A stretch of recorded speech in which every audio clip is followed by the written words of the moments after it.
आज हम देखने वाले हैं पापी गुण निधि की कथा। सूत जी कहते हैं, हे ऋषियों, तत्पश्चात नारद जी ने विनय पूर्वक प्रणाम किया और उनसे पूछा, भगवान शंकर कैलाश पर कब गए और महात्मा कुबेर से उनकी मित्रता कहाँ और कैसे हुई? प्रभु शिवजी कैलाश पर क्या करते हैं, कृपा कर मुझे बताइए। इसे सुनने के लिए मैं बहुत उत्सुक हूँ। ब्रह्मा जी बोले, हे नारद, मैं तुम्हें चंद्रमौली भगवान शिव के विषय में बताता हूँ। कांपिल्य नगर में यज्ञदत्त दीक्षित नामक एक ब्राह्मण रहते थे, जो अत्यंत प्रसिद्ध थे। वे यज्ञ विद्या में बड़े पारंगत थे। उनका गुणनिधि नामक एक 8 वर्षीय पुत्र था। उसका यज्ञोपवीत हो चुका था और वह भी बहुत सी विद्याएं जानता था, परंतु वह दुराचारी और जुआरी हो गया। वह हर वक्त खेलता कूदता रहता था तथा गाने बजाने वालों का साथी हो गया था। माता के बहुत कहने पर भी वह पिता के समीप नहीं जाता था और उनकी किसी आज्ञा को नहीं मानता था।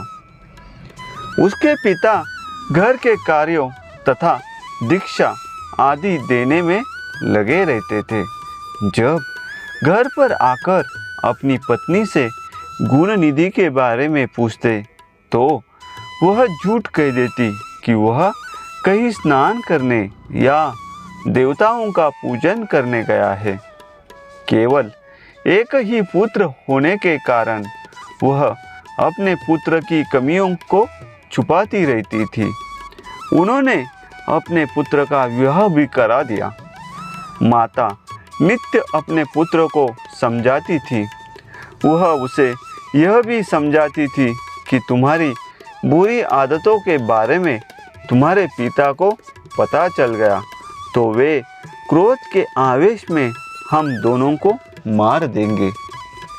परंतु गुणनिधि पर माँ के समझाने का कोई प्रभाव नहीं पड़ता था। एक दिन उसने अपने पिता की अंगूठी चुरा ली और उसे जुए में हार आया। दैव योग से उसके पिता को अंगूठी के विषय में पता चल गया। जब उन्होंने अंगूठी जुआरी के हाथ में देखी और उससे पूछा तो जुआरी ने कहा, मैंने कोई चोरी नहीं की है, अंगूठी मुझे तुम्हारे पुत्र ने ही दी है। यही नहीं बल्कि उसने और जुआरियों को भी बहुत सारा धन घर से लाकर दिया है। परंतु आश्चर्य तो यह है कि तुम जैसे पंडित भी अपने पुत्रों के लक्षणों को नहीं जान पाए। यह सारी बातें सुनकर पंडित दीक्षित का सिर शर्म से झुक गया। वे सिर झुकाकर और अपना मुंह ढककर अपने घर की ओर चल दिए। घर पहुंचकर गुस्से से उन्होंने अपने पत्नी को पुकारा।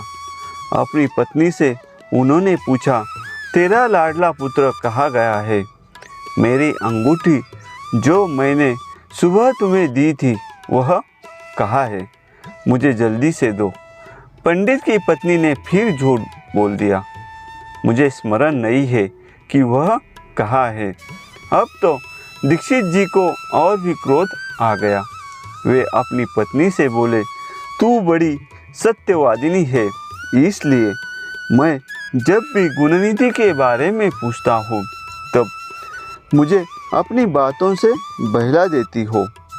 यह कहकर दीक्षित जी घर के अन्य सामानों को ढूंढने लगे, किंतु उन्हें कोई वस्तु न मिली, क्योंकि वे सब वस्तुएं गुणनिधि जुए में हार चुका था। क्रोध में आकर पंडित ने अपनी पत्नी और पुत्र को घर से निकाल दिया और दूसरा विवाह कर लिया।